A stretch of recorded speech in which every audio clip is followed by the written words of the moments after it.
मुंबईचे माजी पोलीस अधिकारी आणि एन्काउंटर स्पेशालिस्ट प्रदीप शर्मा यांच्या घरावर आज आयकर विभागाच्या अधिकाऱ्यांनी छापा टाकला।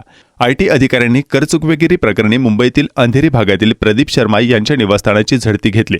प्रदीप शर्मा यांना याआधी मनसुख हिरेन हत्येप्रकरणी अटक करण्यात आली होती। 25 फेब्रुवारी 2021 रोजी जिलेटिनने भरलेली एक चारचाकी अँटिलियाजवळ सापडली होती, तर 5 मार्च रोजी या चारचाकीचा मालक मनसुख हिरेन ठाण्याच्या खाडीत मृतावस्थेत आढळला होता। नॅशनल इन्व्हेस्टिगेशन एजन्सी हा तपास महाराष्ट्र पोलिसांकडून तपास हाती घेतलाय। या तपासाअंती जून 2021 मध्ये प्रदीप शर्मा यांना अटक करण्यात आली होती।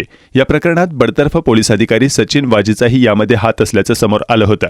शर्मा यांच्या घरावर छापा टाकण्याबरोबरच आयटी अधिकाऱ्यांनी माजी खासदार रमेश दुबे आणि त्यांचे रिअल इस्टेट डेव्हलपर मुलाच्या निवासस्थानाचीही झडती घेतली। रमेश दुबे हे महाराष्ट्राचे माजी मंत्री आणि उत्तर प्रदेशचे माजी खासदार आहेत।